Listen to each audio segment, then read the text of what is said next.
Hollywood, Colgate Tooth Powder presents The Mel Blanc Show, written by Mac Benoff, with Mary Jane Croft, Joe Kearns, Hans Conried, Elvia Allman, Jill Walker, Bud Whittam, the sportsman, Victor Miller and his orchestra, and starring the creator of the voice of Bugs Bunny. What's up, Doc? Yes, Colgate Tooth Powder for a breath that's sweet and teeth that sparkle brings you The Mel Blanc Show, with Mel playing his new character, Zookie. Hello, everybody. Hello, everybody. Hi. And starring himself in person, Mel Blanc. Hi, folks. Ugga, ugga, boo, ugga, boo, boo, ugga.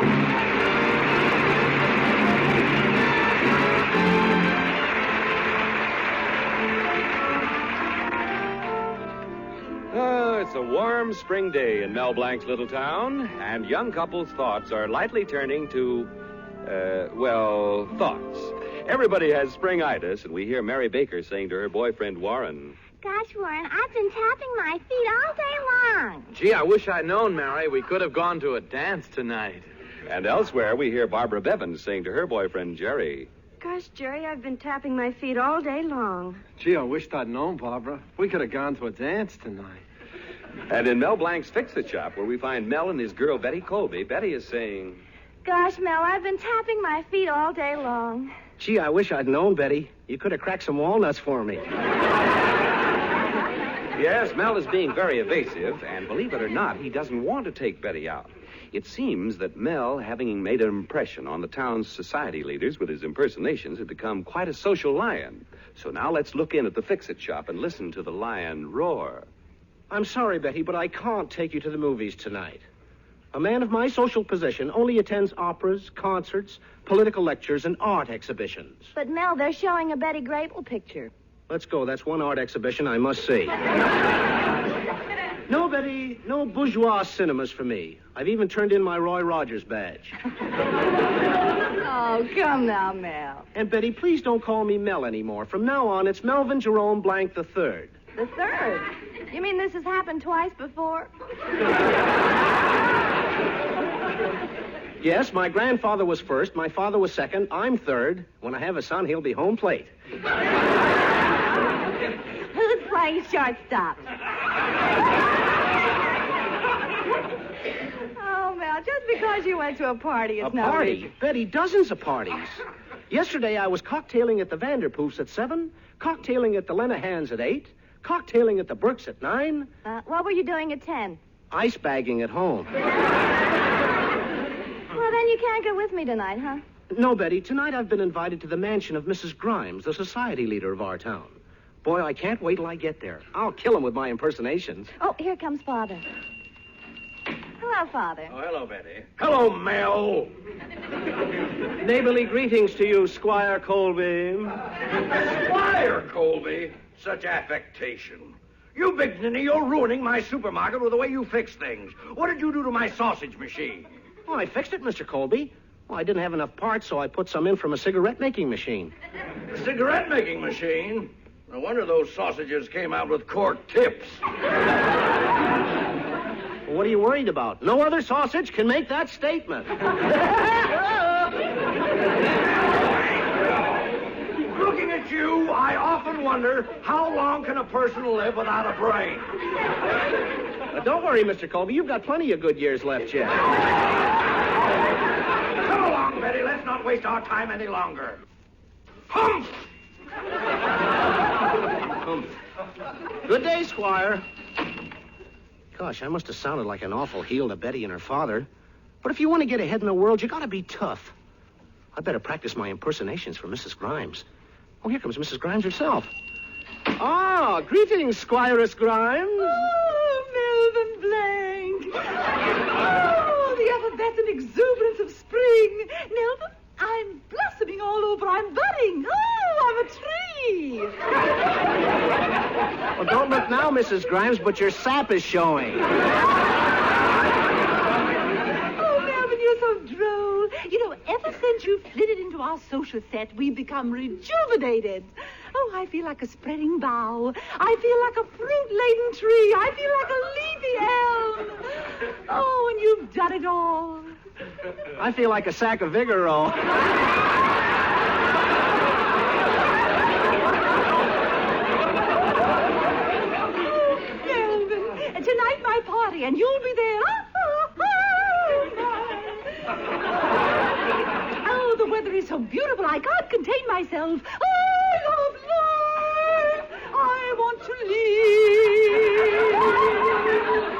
should she kill it for everybody else? Drink my fullness, drink all I can get. Somebody ought to put a Mickey in that drink. I love life. Oh, Melvin, tonight your social star shall ascend. Oh, you mean I get a chance to do... I get a chance to do some more impersonations? No, Melvin. Tonight we shall be serious. Serious? We are going to have a literary quiz, and you shall be our Clifton Fadiman. Sure. Sure, Mrs. Grimes. Oh, Melvin, call me by my first name. All right. Methuselah. Oh, say it again. Oh. Methuselah. Goodbye, Melvin.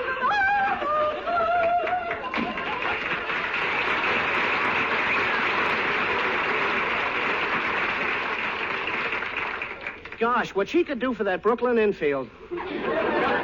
Well, what can I do for myself? A literary evening. I don't even know a Longfellow from a short beer. Huh. They want me to be Clifton Fadiman, and I can't even be Clifton Finnegan.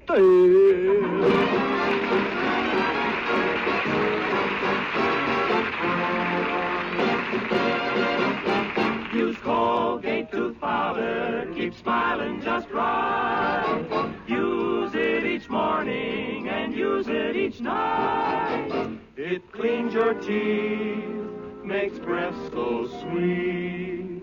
Use Colgate tooth powder. Want teeth that sparkle and dazzle, a breath that's fresh and sweet? Then try Colgate tooth powder. For the new all-purpose Colgate tooth powder cleans your teeth and sweetens your breath. Yes, this new all-purpose tooth powder produces an amazingly rich, active foam that's marvelously effective. Every time you brush your teeth with this new all-purpose Colgate tooth powder, your whole mouth feels clean, sweet, fresh. Your teeth regain their natural sparkle. It's been proved in 7 cases out of 10 that Colgate tooth powder instantly stops unpleasing breath that originates in the mouth. And as for cleaning, you can depend on Colgate tooth powder revealing the natural brilliance of your teeth. Yes, Colgate tooth powder, the new all-purpose tooth powder, does everything you can expect or ask of a dentifrice. Try Colgate tooth powder today for teeth that sparkle and a breath that's sweet.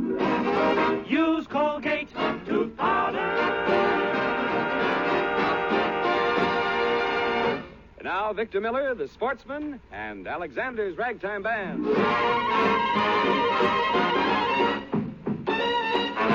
There's a band that's coming to our town. La-da-la-da-la-da-la-da. They play most anything from hung up to hold down. La-da-la-da-la-da-la-da. So come on and hear Alexander's Ragtime Band. Come on and hear it. It's the best band in the land. They can play a bugle call like you never heard before. So natural that you want to go to war. That's just the bestest band that ever. Come on. Oh, yeah. Come on along. Yes, yes. Let me take you by the hand to see the band. Up to the man. What man? The leader man. That man. He's the leader of the band. If you care to hear the Swanee River play in ragtime, come on and hear Alexander's Ragtime Band.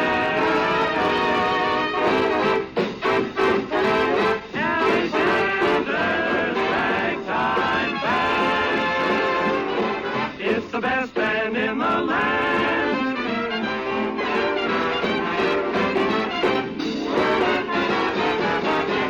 It's just the bestest band, what am, honey lamb. Come on along, I'm gonna take you by the hand. Up to the man, who's the leader of the band. And if you want to hear the Swanee River played in ragtime, when you hear Alexander, come on and hear Alexander.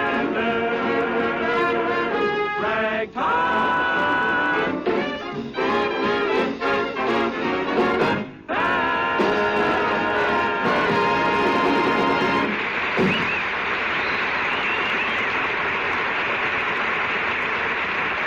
Well, now back to Mel Blanc.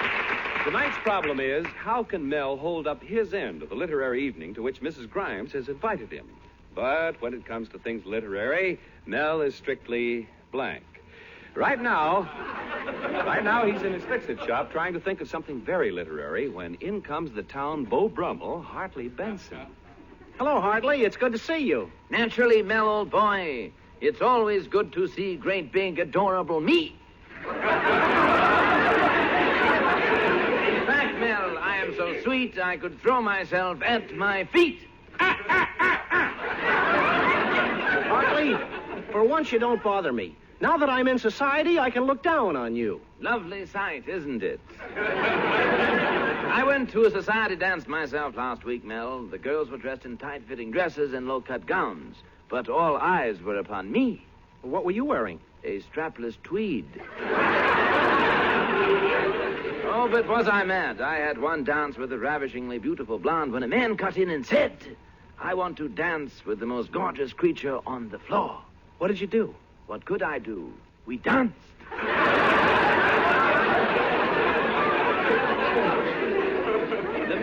The music was supplied by Phil Spitalny and his all-girl orchestra. But when I entered the hall, the girls all stopped playing. Why? Mel, old boy, you can't pant and play the trombone at the same time.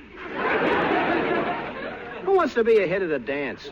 I'm a big shot in real society. Well, Mel, I'm being featured in an advertisement that is real society. It carries a picture of me, and underneath it says, he's lovely, he's engaged, he's marrying himself. Yes. As a matter of fact, my face may be on the cover of Look. Hardly with a face like yours, I'd look for cover. Oh, that does it. You made me indignant. Why, I'm so indig I could nant.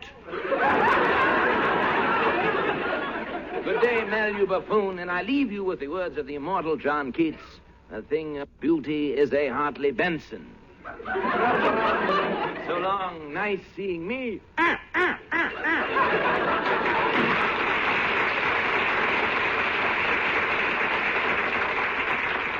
I don't know anything about literature. I think I'll call up Mrs. Grimes and tell her I can't come. Hello, Mel. Ugga-ugga-boo, ugga-boo-boo, ugga. Greetings, great and mighty zebra. Ugga-ugga-boo, ugga-boo-boo, ugga. What's the matter, mighty potentate? You look tired. Oh, I am, Mel. I haven't slept a wink in nights. Lately, my wife's been walking in her sleep. Well, why should that keep you awake? All night long, I run around opening up windows. Mighty potentate, you live on the 4th floor of an apartment house. You wouldn't want your wife to fall out, would you? Ha! She's got a new thing now, Mel. She goes to bed with hot water bottles. Mel, it's like sleeping next to a stack of old tires. Last night, though, she was in a good mood. She kissed me 10 times. Tell you, Mel, it's like being trapped in a convertible with the top going up and down. Mighty potentate. What did your wife look like when you married her? Well, Mel, she was young, and at that age, most women have a schoolgirl complexion. Well, how did her complexion look? Like she was expelled. She also had a mole on her chin, but it was hardly noticeable. Her nose covered it. Well, her nose couldn't be that long. No? Then why is it when we go to the zoo, the elephant feeds her peanuts? As a matter of fact, she could lead the Republican parade, except for one thing. What's that? She's got such long ears, the Democrats want her too. What a woman. Well, you sound a little peeved. Well, the other day I drove my wife downtown to do her shopping. And just as we were on the bridge crossing the river, she said, "Oh, John, you can drop me anywhere you want to." Gad, what a temptation. But I don't know why I'm telling you all this. It's just that I've got no one to talk. Mighty potentate, listen to my troubles. I'm going to a literary discussion at Mrs. Grimes' house, and they'll ask me a lot of questions, and I can't answer them. Oh, Mel, that's an easy problem. Just get yourself an encyclopedia. Well, what's the good of that? I can't bring it with me. Well, I'll help you out, Mel. You have Zookie bring the encyclopedia to me, and tonight I'll hide outside on the balcony of Mrs. Grimes' house. You stand near the window, and I'll whisper the answers to you. But, mighty potentate, can you sneak up into the house without being seen or heard? Mel, For 20 years, my life has depended on it. Well, I gotta be going now, Mel. Where you going, mighty potentate? Well, I can do one of two things. I can go to the movies and see Johnny O'Clock, or I can go home and look at the face that'll stop one.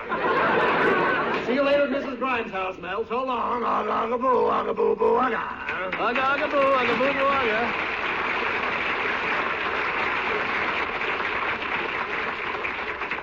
Now to send Zuki over to get an encyclopedia and bring it to the mighty potentate's house. Oh, Zuki! Zuki!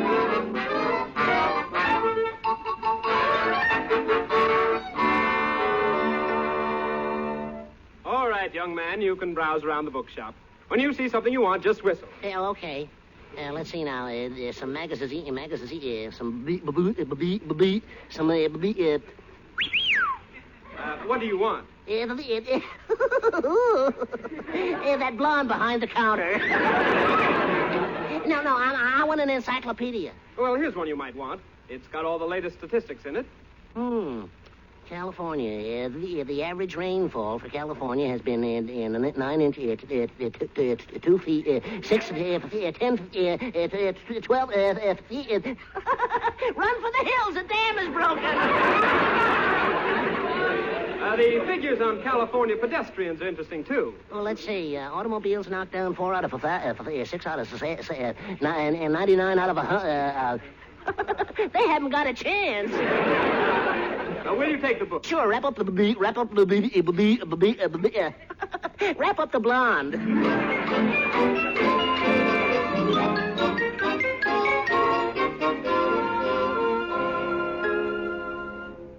Well, mighty potentate, here we are at the Grimes house. All right, Mel. Now, you go in and I'll go around the back way. Just stall them off till you hear from me. I'll be on the balcony outside the window. Swell.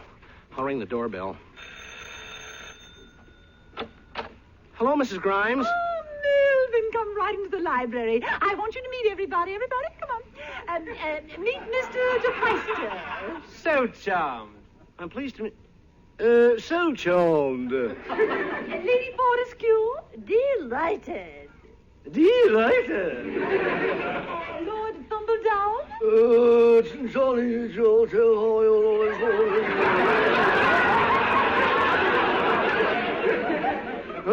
gently hold his rubber The Raja Amagawani. Marie, en faib.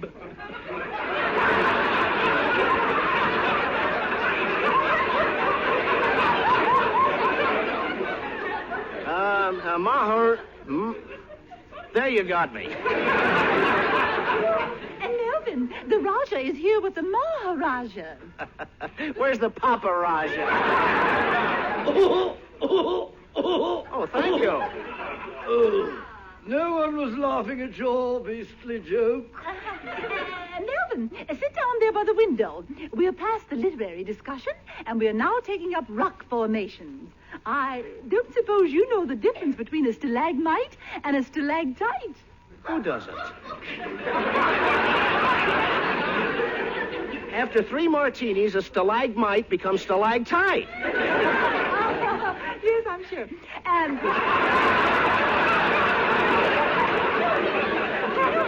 No, Melvin. Stalagmites come out of the floor, and stalactites come out of the ceiling. Oh, that's funny. In my fix-it shop, they come out of the woodwork. Lord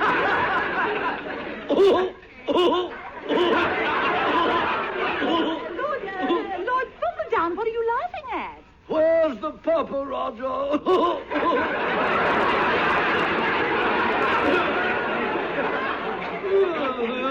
It's so funny, I shall laugh uproariously.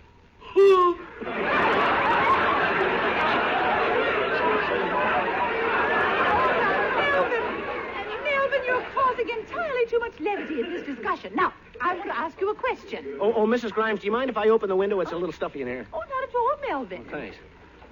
Hey, Mr. Cushing, are you out there? Okay, Mel, I'm all set. Now, are you ready for the question, Melvin? Go right ahead, Mrs. Grimes. I have a gentleman in the balcony. I mean, ask me anything you want. I warn you, this is a stickler. Now, quiet, Melvin. This is the question. How many children were born in an average Italian city in 1925? Hey, Mel, In the city of Florence, Italy, there were 50,000 children born. Oh, I've got it, Mrs. Grimes. In 1925, a girl by the name of Florence who lives in Italy gave birth to 50,000 children. Oh, now I get it. Roger comes out of the woodwork. Oh, that's I shall ask another question. What is the longest river and the highest mountain in South America? Smell. The Amazon and the Andes. I got it. Amos and Andy.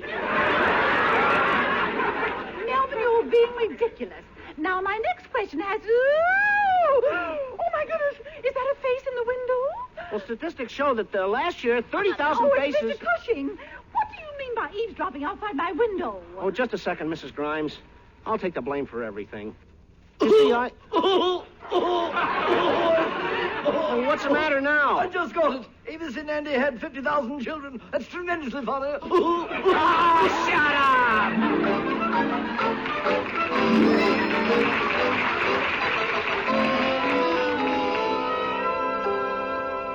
Well, Mel, have you had enough of high society? Yeah, Betty.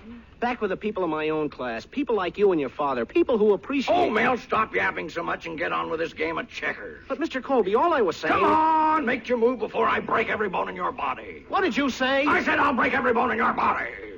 Ah, that's like music to my ears. I'm home again.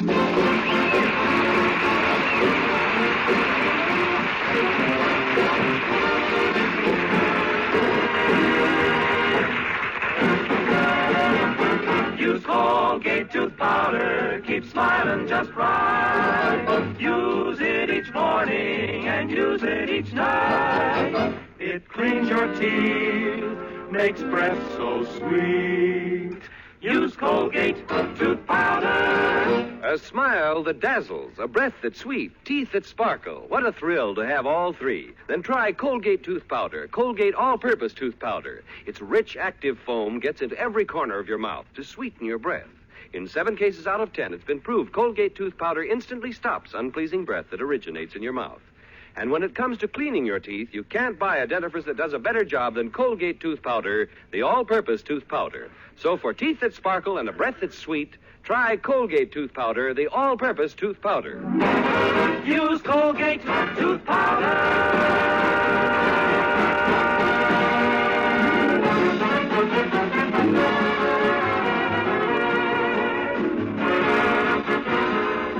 This is Bud Easton reminding you that Colgate tooth powder for a breath that's sweet and teeth that sparkle brings you the Mel Blanc Show every Tuesday. Next week, part of the country goes on daylight saving time. If your area remains on standard time, tune in to Mel Blanc 1 hour earlier. Be sure to join us again next Tuesday night for more fun with Mel and the people you'll meet in Mel Blanc's Fix-It Shop. Lovely Joan Bennett is another famous Hollywood star to rave over Cashmere Bouquet Beau Cake, the new cake makeup sensation. Joan Bennett says, I'm wild over Cashmere Bouquet Beau Cake. So clever, so practical, with a makeup sponge in its own moisture-proof compartment right in the compact. Yes, Cashmere Bouquet Beau Cake, for the first time, brings you the makeup sponge right inside the case. Buy the new cake makeup sensation, Cashmere Bouquet Beau Cake, at cosmetic counters today. Remember, if your area remains on standard time, tune in Mel Blanc next Tuesday 1 hour earlier. This is CBS, the Columbia Broadcasting System.